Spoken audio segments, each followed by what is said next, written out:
All right, well, I'll just read out lesson 348 again from this morning.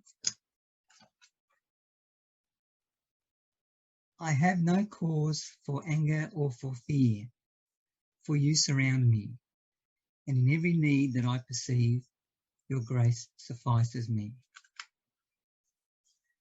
Father, let me remember you are here, and I am not alone.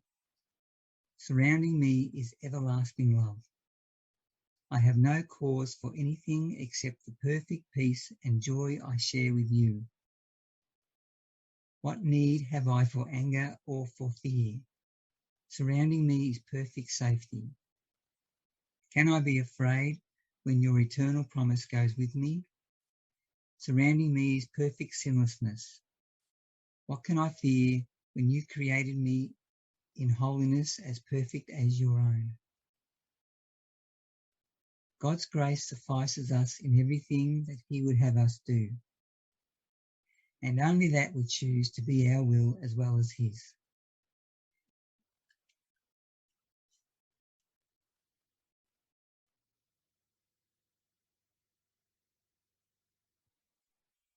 Okay, so we're doing the lessons today. Lesson 67. Love created me like itself. Today's idea is a complete and accurate statement of what you are. This is why you are the light of the world. This is why God appointed you as the world's saviour. This is why the Son of God looks to you for his salvation. He is saved by what you are. We will make every effort today to reach this truth about you and to realise fully, if only for a moment, that it is the truth. In the longer practice period, we will think about your reality and its wholly unchanged and unchangeable nature. We will begin by repeating this truth about you, and then spend a few minutes adding some relevant thoughts such as, holiness created me holy, kindness created me kind, helpfulness created me helpful, perfection created me perfect. Any attribute which is in accord with God as he defines himself is appropriate for use. We are trying today to undo your definition of God and replace it with his own. We are also trying to emphasize that you are part of his definition of himself. After you have gone over several such related thoughts, try to let all thoughts drop away for a brief preparatory interval, and then try to reach past all your images and perceptions about yourself to the truth in you. If love created you like itself, this self must be in you. And somewhere in your mind, it is there for you to find. You may find it necessary to repeat the idea for today from time to time to replace distracting thoughts. You may also find that this is not sufficient and that you need to continue adding other thoughts related to the truth about yourself. Yet perhaps you will succeed in going past that and through the interval of thoughtlessness to the awareness of a blazing light in you in which you recognize yourself as love created you. Be confident that you will do much today to bring that awareness nearer, whether you feel you have succeeded or not. It will be particularly helpful today to practice the idea for the day as often as you can. You need to hear the truth about yourself as frequently as possible. Because your mind is so preoccupied with false self-images, 4 or 5 times an hour, or perhaps even more, it would be most beneficial to remind yourself that love created you like itself. Hear the truth about yourself in this. Try to realize in the shorter practice periods that this is not your tiny solitary voice that tells you this. This is the voice for God, reminding you of your Father and of yourself. This is the voice of truth, replacing everything that the ego tells you about yourself with the simple truth about the Son of God. You were created by love itself. Okay, so I'm going to set the timer for 5 minutes. Just before we do, Kevin, I just want to point out, it says, hear the truth about yourself in this. So when we're saying this, like love created me by itself, we want to be listening to those words. We're not just saying them mindlessly. We want to actually listen to those thoughts, to actually hear them. So it is like I was saying yesterday, like I find it often, when Kevin's doing the daily prayer, I find that more helpful than if I'm reading it by myself, because I'm too close. Whereas when I hear him say it, it's almost like it penetrates my consciousness and gets in somehow. And, you can feel almost like the undoing. It's like you're able to hear. So again, it's really important when you're not mindlessly going on, love created me like itself. No, we want to really listen to those thoughts and hear them. Yeah, and also this part, the last paragraph, try to realize in the shorter practice periods that this is not your tiny solitary voice that tells you this. This is the voice for God, reminding you of your Father and of yourself. Okay, so I'll just read out the title again, and I'll read out the 4 things further down, and I'll read the title once more, and then we'll just do 5 minutes in silence.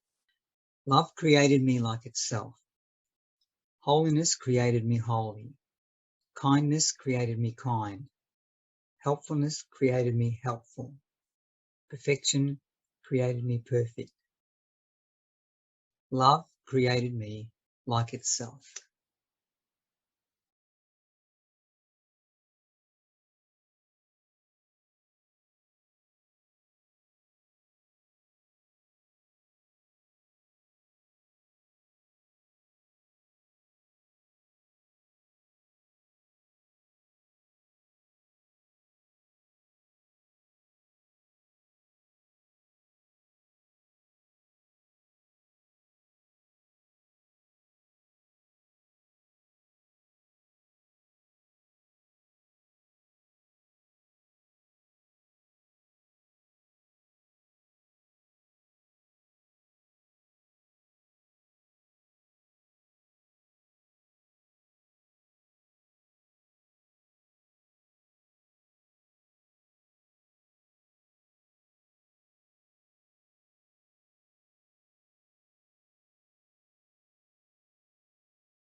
Okay, let's see, 5 minutes.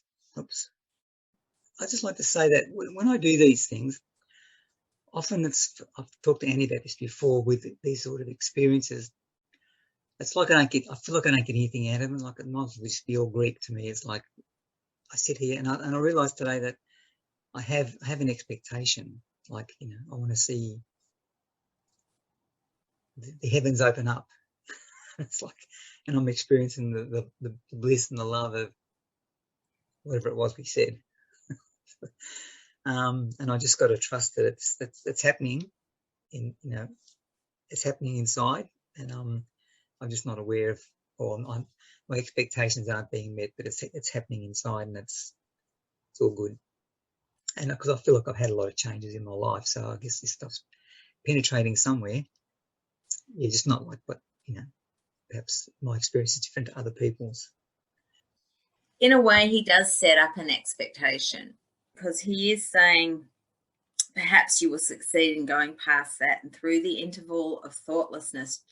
But he does say, perhaps you will succeed in going past that and through the interval of thoughtlessness to the awareness of a blazing light in which you recognize yourself as love created you. And he's not kidding around when he says blazing light. The light that we are is beyond anything. There's nothing that compares with it. And it's really, even saying blazing, it's indescribable how awesome it is. So he means what he says when he says that, but notice he does say perhaps. So perhaps you will succeed. But he does say too that be confident that you will do much today to bring that awareness nearer, whether you feel you have succeeded or not. And I certainly know doing those exercises with Kate's got a series of exercises to really enter into the light. She's got them formulated as seeing your brother without the past. How else? What are the other ones? She's got, Kevin, the ones we do, the Christ blessing meditations, all those. There's quite a few little exercises that are basically, asking us to do the same thing, let go of the past and enter into the light.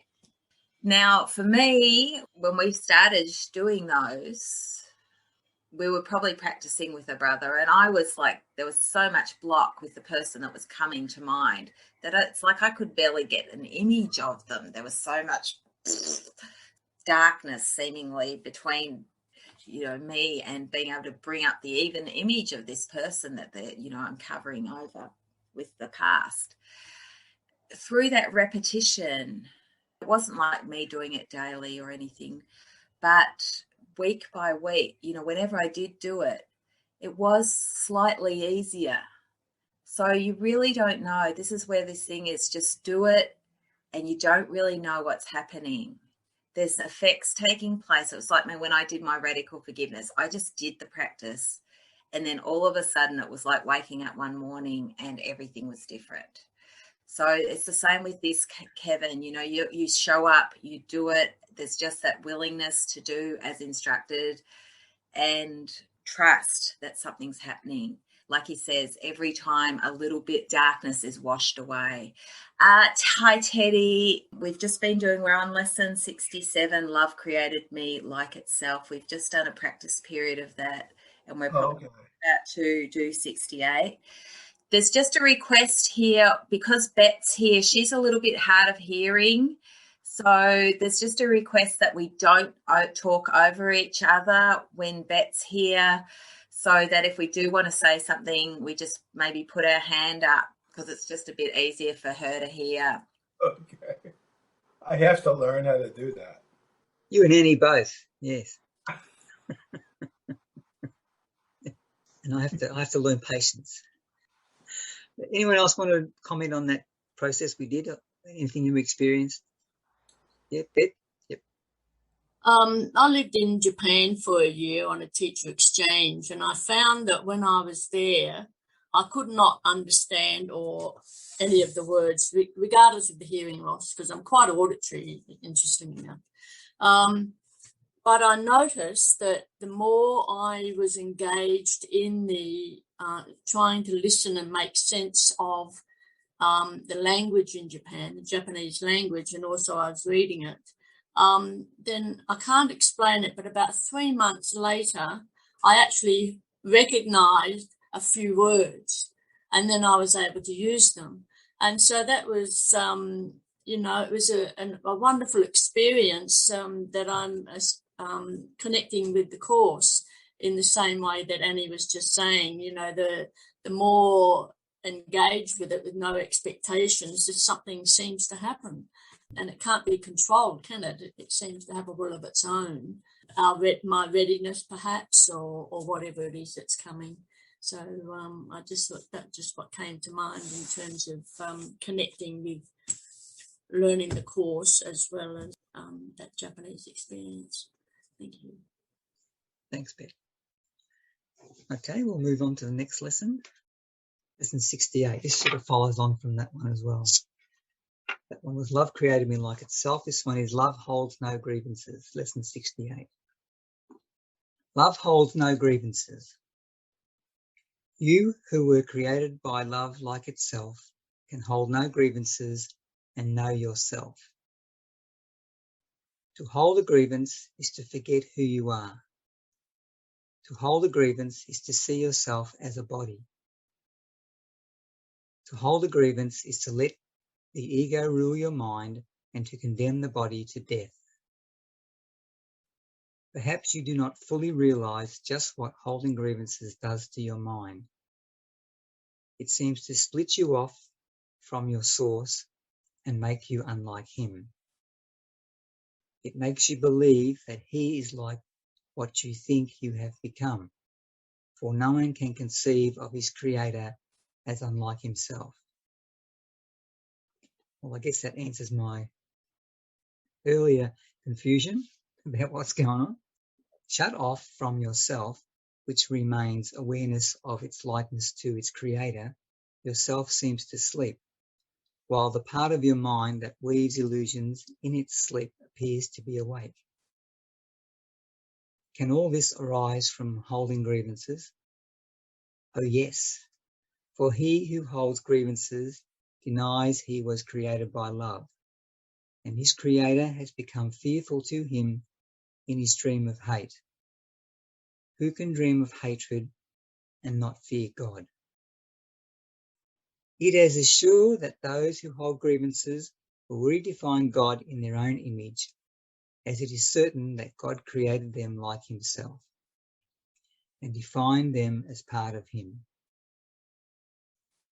It is as sure that those who hold grievances will suffer guilt, and it is certain that those who forgive will find peace. It is as sure that those who hold grievances will forget who they are, and it is certain that those who forgive will remember. Would you not be willing to relinquish your grievances if you believed all this were so? Perhaps you do not think that you can let your grievances go. That, however, is simply a matter of motivation. Today we will try to find out how you would feel without them. If you succeed, even by ever so little, there will never be a problem in motivation ever again. Begin today's extended practice period by searching your mind for those against whom you hold what you regard as major grievances. Some of these will be quite easy to find. Then think of the seemingly minor grievances you hold against those you like and even think you love. It will quickly become apparent that there is no one against whom you do not cherish grievances of some sort. This has left you alone in all the universe and in your perception of yourself. Determine now to see all these people as friends. Say to them all, thinking of each one in turn as you do so, I would see you as my friend, that I may remember you are part of me and come to know myself.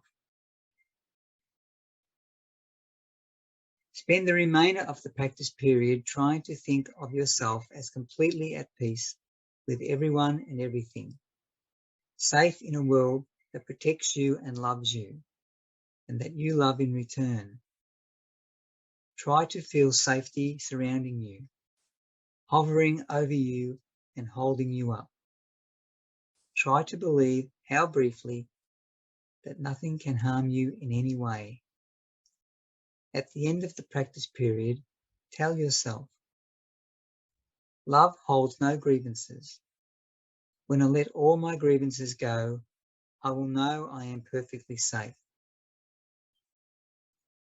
The short practice periods should include a quick application of today's idea in this form, whenever any thought of grievance arises against anyone, physically present or not. Love holds no grievances. Let me not betray myself. In addition, repeat the idea several times an hour in this form.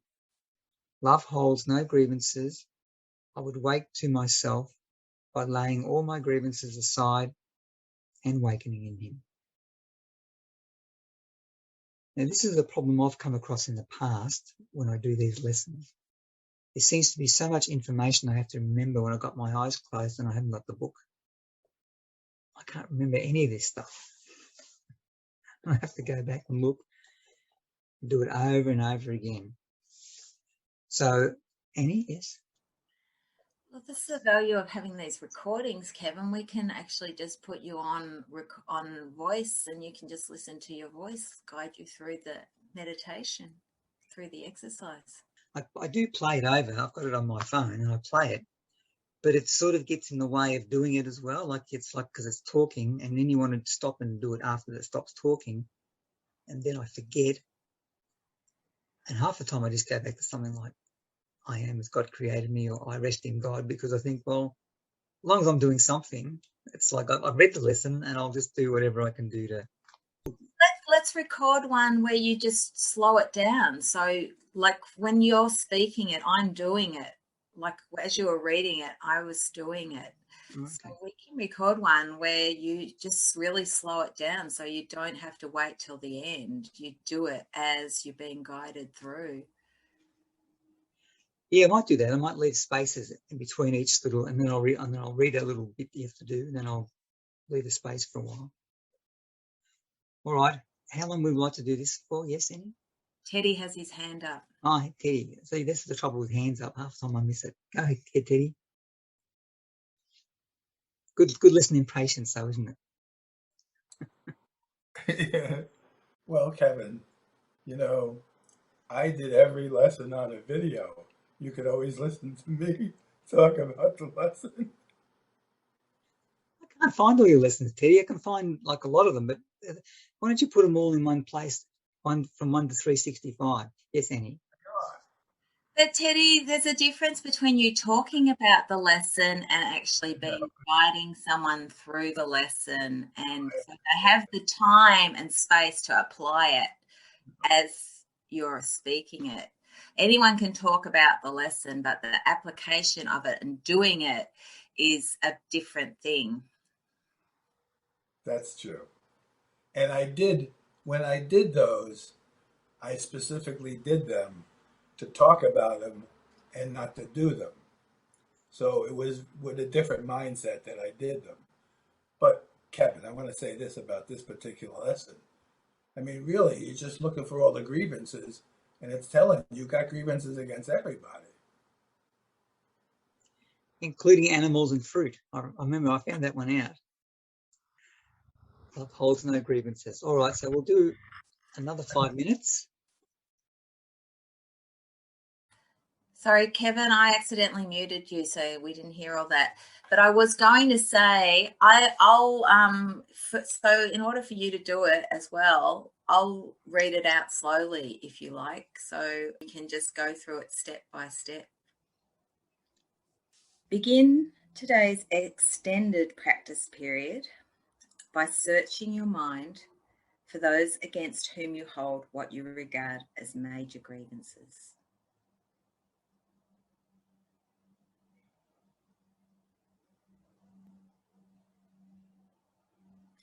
Some of these will be quite easy to find.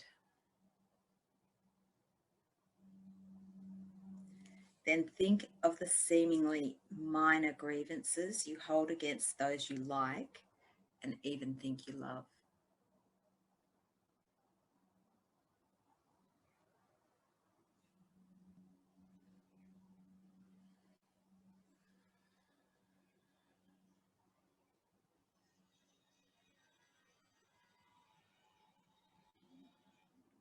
It will quickly become apparent that there is no one against whom you do not cherish grievances of some sort.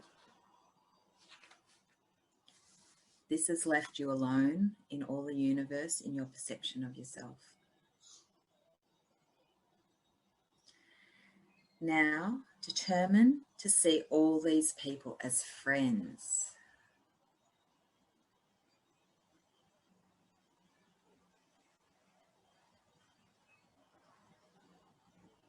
Say to them all collectively, thinking of each one in turn as you do so. I would see you as my friend, that I may remember you are part of me and come to know myself.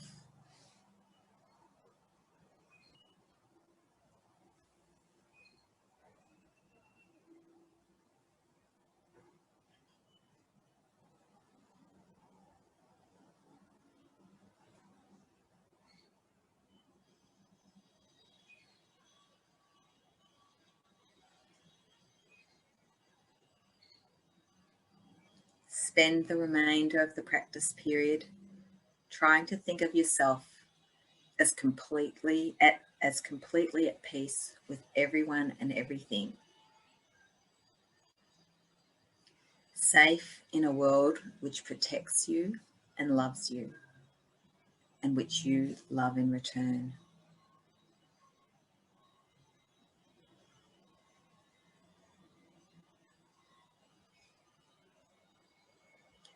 Try to feel safety surrounding you, hovering over you and holding you up.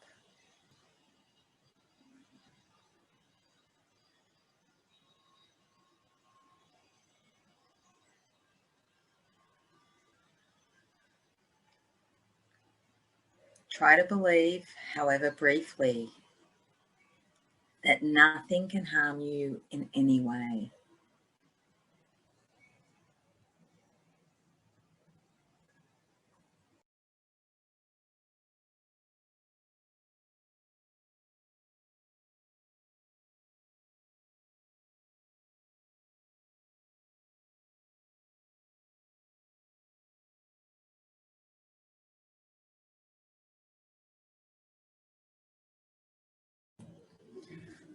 I would see you as my friend, that I may remember you are part of me and come to know myself.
At the end of the practice period, tell yourself, love holds no grievances. When I let all my grievances go, I will know I am perfectly safe.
Okay. Again, like he's really asking us for our willingness as much as we can muster in this moment. He says, try to feel the safety surrounding us. Try to believe, however briefly. And he must know, it's possible that we let all our grievances go, but he must know that we may not, because he wouldn't say when we finish up, when I let all my grievances go, I will know I am perfectly safe. Like if he didn't know we might not succeed in this moment, in this practice period, because he wouldn't have to say, when I let them all go, he'd know we just did it right then. In that practice period. So again, every lesson, and these ones, again, if you've noticed, they've been like little triplets, the lessons that go together. We had the last three before it was about our function and purpose and happiness. And these triplets, 67, 68, and 69, are all about our grievances and telling us love created us like ourselves, and we can only know that by letting go of our grievances. But all of them offer in the practice period the complete undoing of what we thought. He's aware of our resistance, otherwise he wouldn't have to put these little caveats in, like perhaps you'll succeed, try this, maybe you'll believe this, you've succeeded, your attempt, even though you might not feel like you've succeeded, don't be dismayed. Something's occurring. You've brought, what's he saying, the one we just did, you've brought that awareness nearer, whether you feel you've succeeded or not. Yes, Teddy, you want to say something? It really is to me like this guy came in just like we did, and he had to go through all this stuff so he would know how it works and how we work. And he's offering us the ability to learn how to work our minds in an entirely different way. When you start to list the grievances you hold, even against the people you think you love, it's like, wow, I'm my own worst enemy. And, most of the book is trying to say, don't worry about all that. God still loves you and you're still as God created you. So I don't know, but it really is true. It's like you come out like, wow, I'm the problem. Thanks, Teddy. Did anyone want to comment on how they experienced the lesson, or because I will? Of course. You want to go first, Annie? Yeah. Yeah, I would say I did it like again a bit like with Kate's. Like every time you do it, it sort of feels a little bit easier in a sense. And I don't think I really achieved the goal of the lesson. Like otherwise, probably would be entering into that blazing light. Like like we were offered in the lesson before, but almost in a way, it's almost like I could see more of the grievance too. So even that is something, because when you're really up against it, it's like you can't see. So the more light you have in your mind, it's almost like the more you can see, the more you can look upon that you're not forgiving. Yeah, so people were coming to mind that I wouldn't usually think of, all sorts of stuff like that. And I don't know, it just feels like even if I'm not letting it go entirely, there's always a little bit of a loosening. Like he says, every time practice washes away, every step washes away some of the darkness. So it really feels there's a bit of loosening. Yeah, Teddy? Well, it's sort of true. That's why at one point in time, he's telling you your thoughts are meaningless. I mean, the more you do this, the more meaningless you see the thoughts are. And that's a good thing. And the less meaning we give them, the lighter we take them. So I think that's part of the function of doing the lessons, because they do get repetitive after a while. So he brings you back around to the same idea over and over again and going through the process, because the process isn't all that complicated, but it is like lightening the load in the recognition of where the load is and who you are in relationship to that load and how your thoughts make the load. So, it's good that there's a lightening of it, which is very helpful. I find the little grievances really interesting for me because my partner was mad at me a couple of weeks ago. And what I notice when she gets mad at me, she doesn't ask me for anything. It's like I'm free. It's like freedom for me. But when we sort of sort things out, it's like she always asks me for little things like, can you do this? Can you do that? And I think, oh, for fuck's sake, I'm better off when we're not talking. It's like, so grievances are really funny for me. Like you don't notice the little tiny grievances. You don't really think of even as grievances. You just think of, even if someone just says, "Oh, can you get me a drink of water?" It's like that's nothing, but for me, that's a grievance because I think get your own fucking drink of water. I get my water. You want a water? Just get it. Or even just offering someone else while I'm getting my drink of water. I'm supposed to offer someone else. Does anyone else want a drink of water? Jesus, it's so ridiculous.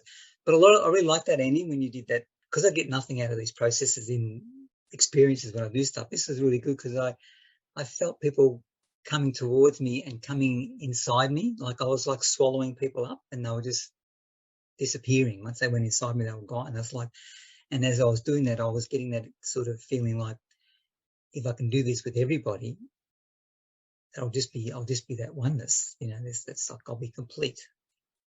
So that was really good. Yes, Annie. It kind of echoes a bit what Cole was saying the other day. Whether that's where's that guy inside me, that one who pisses me off? Where is he inside me? Because he really just represents some sort of thoughts inside me, in a sense. And if I bring him home in me and let him be as he is within me, without judgment, there's a conversion that takes place. And I bring him home to me, and he's part of me. He actually really is part of me, part of that self, part of that mind, part of my mind. So I want to say this. So somebody posted a quote from the Course today, and the quote starts out, "How else can you find joy in a joyless place except by realizing you are not there?" Now, that's something Jesus says in the Course. How else can you find joy in a joyless place except to realize you are not there? Now that's like a radical statement.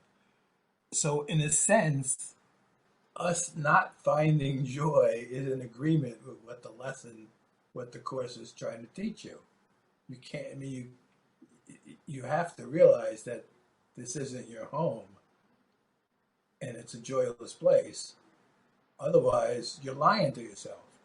And there's a basic honesty that we need. Like you're saying, Kevin, about the grievances. Like somehow there's an honesty that we're allowed to, because of, and I'm saying this based on what Annie was saying about coal. I mean, finally you say, you know what, this is part of me. What am I going to do? Like you just let it be part of you, and you don't try to fight it. You don't try to deny it. And he calls that the improper use of denial, is denying that that's true about you. But to deny the totality of denial has made this to be a real place is, the proper use of denial. So deny that this is a reality, but don't deny the condition you find yourself in, because that's like not useful. That just keeps you from the acceptance of who you really are. So at some point, he's like Kevin, he's telling you, you're going to have these grievances. Don't worry about them. And I understand when you're talking about with the little ones, like the irritating ones, because that's the way it is. And to deny that you experience them would keep you deeper in the grievances. So the ability to admit them is demonstration of a willingness. Let all things be exactly as they are. So there's a certain amount of acceptance of even the crap based on what he's trying to say. Like, how else can you find joy in a joyless place except to realize you are not there? That's a serious statement. And that's when he gets down to it. He says things like that, and he sneaks them in, but he's telling you the way it is. So to deny the fact that we have grievances would be a denial of what's going on here. It's expected for you to have grievances. Don't judge yourself based on the grievances. Don't judge yourself, but recognize they're there and utilize the tools given in order to see that they're meaningless, like the rest of the thoughts we have, in relationship to our reality. That's always the thing. In relationship to reality, they're meaningless. And also that we can't be aware of what we truly are while we hold them in our minds. Right. And it's up to us. Right. The power of decision is ours. That's a good way to look at it. Hold them in our minds rather than look at them so that they're not longer being held in. They're being, exposed for what they are. Okay, anyone else want to comment on that lesson or anything that happened for them? Or yes, Beth? I was just remembering, Kevin, probably a week or so ago when you said that you realised that everything was a grievance, even the sticky mango or something like that. And I thought that really brought it back for me when I really had a good look at what was going on in my mind. Everything was a grievance. So I just wanted to share with you that it's not all the big stuff. You saying that was really a very eye-opening moment for me in terms of the grievance, thinking I was doing really, really well until you mentioned sticky mango, and I went, oh God, yes, yeah. So, yeah, thank you. Teddy, yeah. That's a good thing, though, to look at. We really think we're doing well until we recognize all the grievances we have. Wow, and then I felt much better. The recognition of the grievances, rather than hiding them in our mind, helps us to let things be the way they are. It says, I'm doing really well. I'm not holding grievances. I'm very forgiving. I'm very forgiving. No, the recognition that, wow, like I got a grievance against everything. It's helpful. Yeah, Annie? Again, that's like Cole the other day saying, you know, I'm walking around thinking I'm really a weak guy, I'm really holy. And then all of a sudden it's like, oh my God, I hate everything, you know. A lot of the time there's such a temptation to deny it and deny the anger and the hatred and go around, oh, everything's so love and light and it's everything so holy. And meanwhile, you know, we're getting pissed, there's little pissed off, there's a rage, like he says, there's a rage within us that we're not admitting to and we're covering over. And, you know, we're running around going, I just love everyone or what have you. And meanwhile, we can't stand being in the room with someone if they talk, you know, for more than 5 minutes. So it's really important, that self-honesty of how we're feeling and what we're thinking and how we're seeing anything. I'm such a good Course in Miracles student. I love everybody. But he's really telling you to get up the grievances, and you'll be a good student. Yeah, in reality, yeah, you do. And in your right mind too, because you're seeing everything with love. But there's any holdouts in us.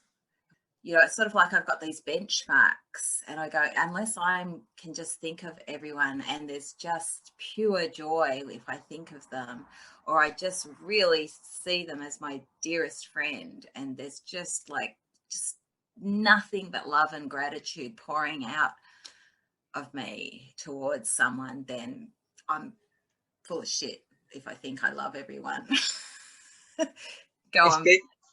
I remember hearing this story about this chappie.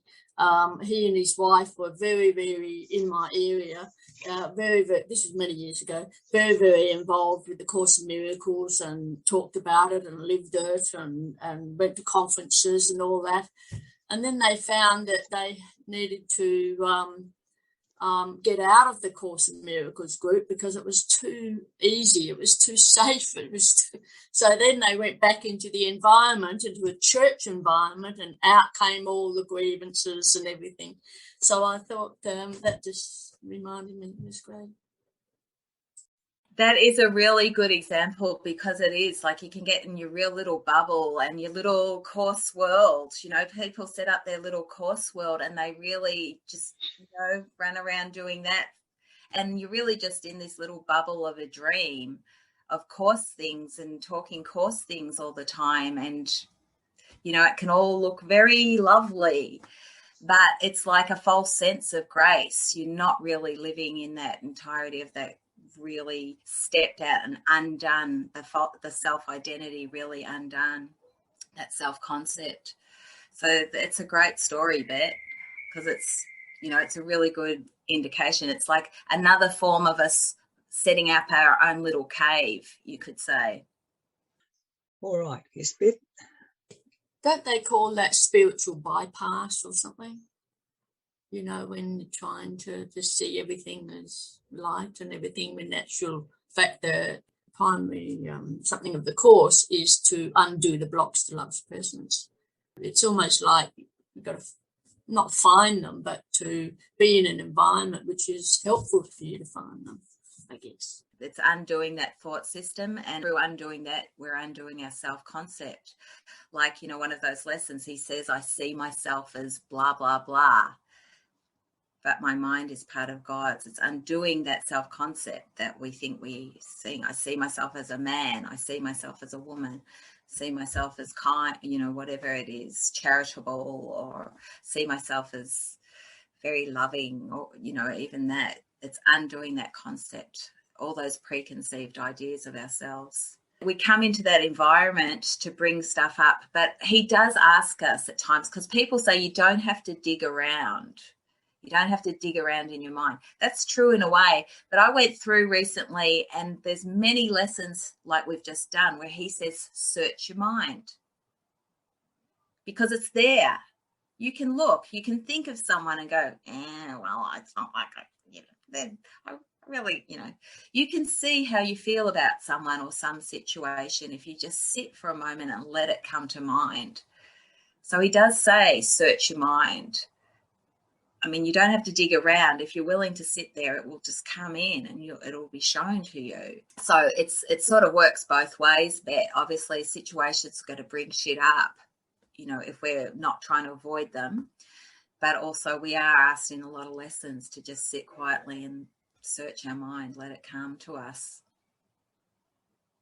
Those concepts, you know, when we go back to lesson 67 and it says, holiness created me holy, kindness created me kind. And what's the difference between Jesus saying that and I'm having a concept of myself as being kind or helpful or a woman or man or what have you? What's the difference there, if you could explain? Well, one kindness really joins you with your brother and you see yourself as joined with your brother. Another one is almost like this false persona of kindness. Like, I'm doing this, I'm being kind to you because, you know, you need it and I'm kind of better than you. You know, you're making an image of yourself as kind rather than true kindness from the spirit. It's like a part of your natural state of mind because you feel joined with your brother, like your brother and you are one. So it's not a false image of kindness where the motivation is really to keep yourself as a self-image that you're somehow better than someone else or holier than someone else. You know, real kindness joins you with your brother. It's natural. It's not coming from a self-image, trying to get something from the situation, in a sense. Prop yourself up as an image of kindness. Go on, Teddy. Yeah, I gotta say two things. He also says in those kind of things, you really don't know what kind is. You really don't know what holy is. You think you know, but your thoughts are meaningless. So in a sense, you have to ask. All right, so we'll move on to the lesson 69 because that's the one in the threesome. And Annie, do you want to do it at the end? Do another one of your little thingos? Yeah. My grievances hide the light of the world in me. No one can look upon what your grievances conceal, because your grievances are hiding the light of the world in you. Everyone stands in darkness, and you beside him. But as the veil of your grievances is lifted, you are released with him.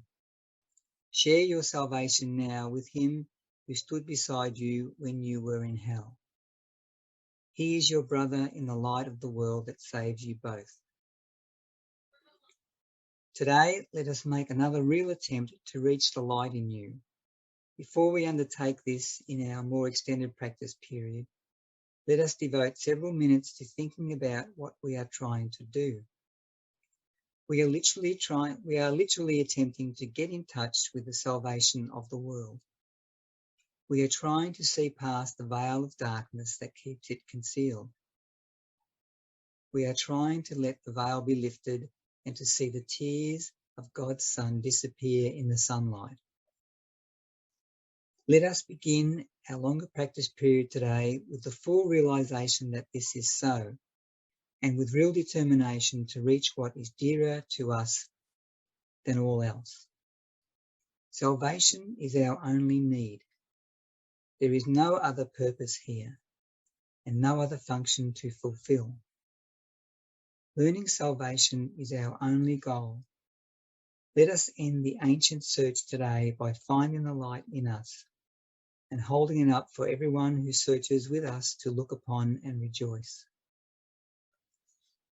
Very quietly now, with your eyes closed, try to let go of all the content that generally occupies your consciousness. Think of your mind as a vast circle, surrounded by a layer of heavy dark clouds. You can see only the clouds because you seem to be standing outside the circle and quite apart from it. From where you stand, you can see no reason to believe there is a brilliant light hidden by the clouds. The clouds seem to be the only reality. They seem to be all there is to see. Therefore, you do not attempt to go through them and past them, which is the only way in which you would really be convinced of their lack of substance. We will make this attempt today. After you have thought about the importance of what you are trying to do for yourself and the world, try to settle down in perfect stillness, remembering only how much you want to reach the light in you today. Now, determined to go past the clouds, reach out and touch them in your mind. Brush them aside with your hand. Feel them resting on your cheeks and forehead and eyelids as you go through them. Go on. Clouds cannot stop you. If you are doing the exercises properly, you will begin to feel a sense of being lifted up and carried ahead. Your little effort and small determination call on the power of the universe to help you, and God Himself will raise you from darkness into light. You are in accord with His will. You cannot fail because your will is His. Have confidence in your Father today and be certain that He has heard you and answered you. You may not recognize His answer yet, but you can indeed be sure that it is given you and you will yet receive it. Try as you attempt to go through the clouds to the light to hold this confidence in your mind. Try to remember you are at last joining your will to God's. Try to keep the thought clearly in mind that what you undertake with God must succeed. Then let the power of God work in you and through you, that His will and yours be done. In the shorter practice periods, you will want to do as often as possible in view of the importance of today's idea to you and your happiness. Remind yourself that grievances are hiding the light of the world from your awareness. Remind yourself also that you are not searching for it alone, and that you do know where to look for it. Say then, my grievances hide the light of the world in me. I cannot see what I have hidden, yet I want to let it be revealed to me for my salvation and the salvation of the world. Also, be sure to tell yourself, if I hold this grievance, the light of the world will be hidden from me. If you are tempted to hold anything against anyone today. And we're just doing the practice. My grievances hide the light of the world in me. Very quietly now, with your eyes closed, try to let all the content which generally occupies your consciousness go. You might like to ask for help with this, to think of your mind as a vast round area surrounded by a layer of heavy, dark clouds.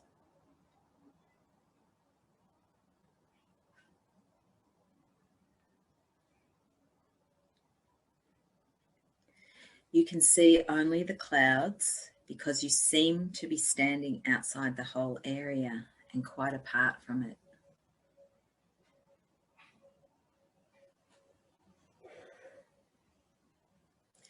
From where you stand, you can see no reason to believe there is a brilliant light hidden by the clouds. The clouds seem to be the only reality. They seem to be all there is to see.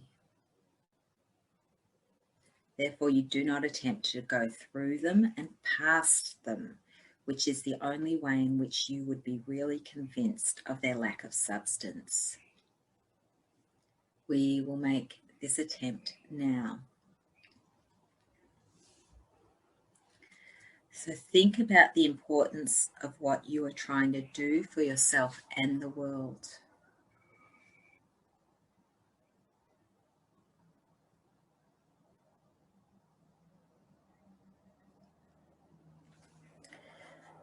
Try to settle into perfect stillness.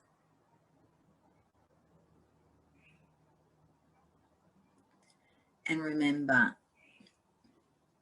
only how much you want to reach the light in you today, right now. Be determined. Go past the clouds.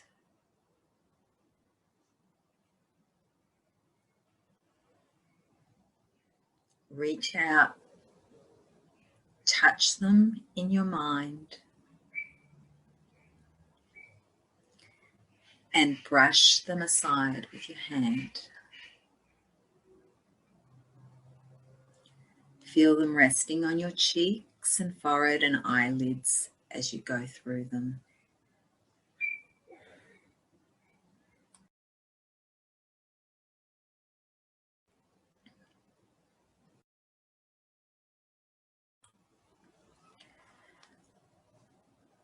Keep going. Clouds cannot stop you.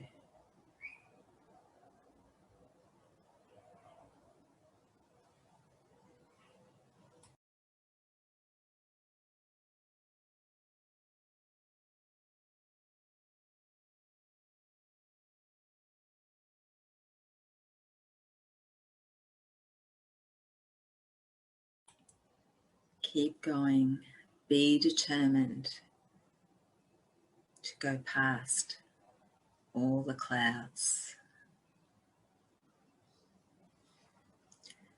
to reach the light in you.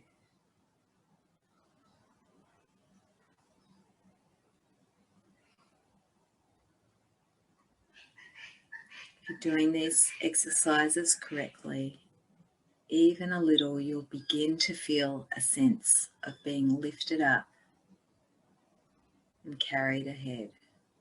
Sense of lightening, a sense of loosening.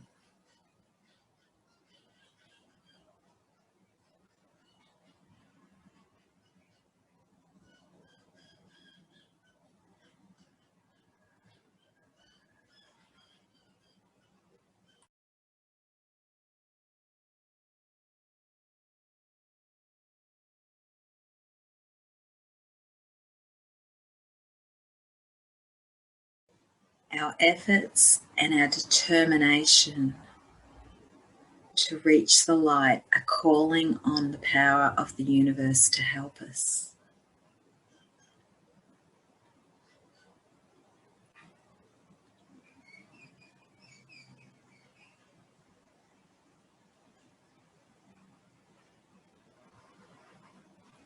God Himself will raise us from darkness into light.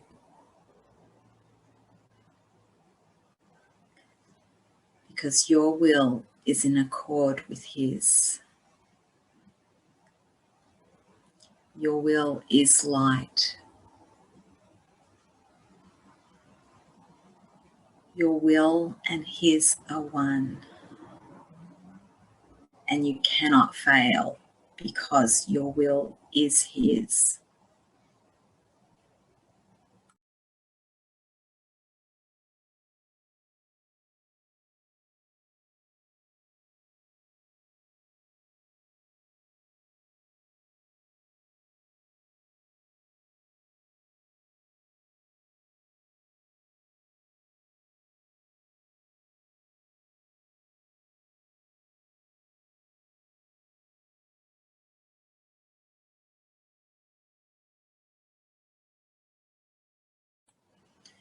You're doing this for your salvation and the salvation of the world.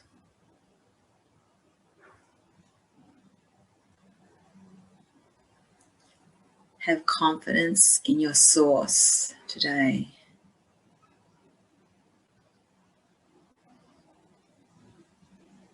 Be assured He has heard you and His answer is given you.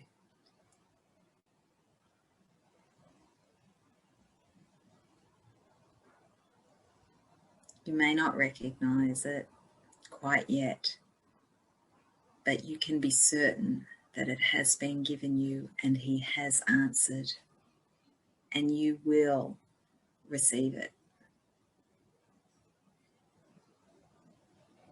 Try as you attempt to go through the clouds to that light, to hold this certainty, this assurance, this confidence in your mind. And remember that you are at last joining your will to God's.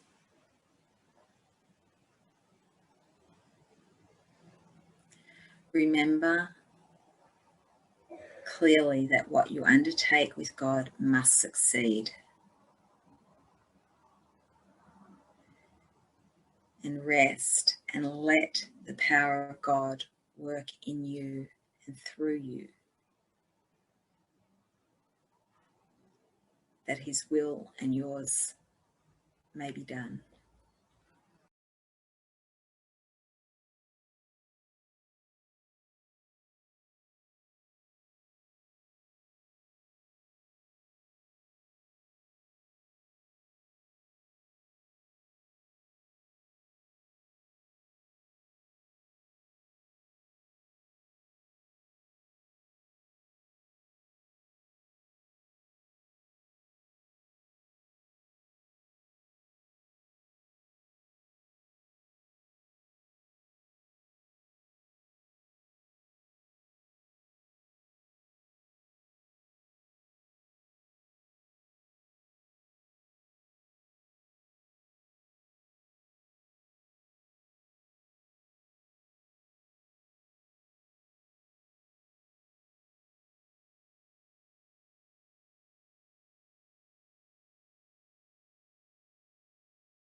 Okay.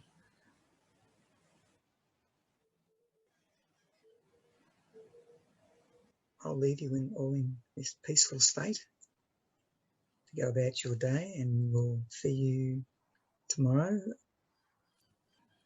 Very good.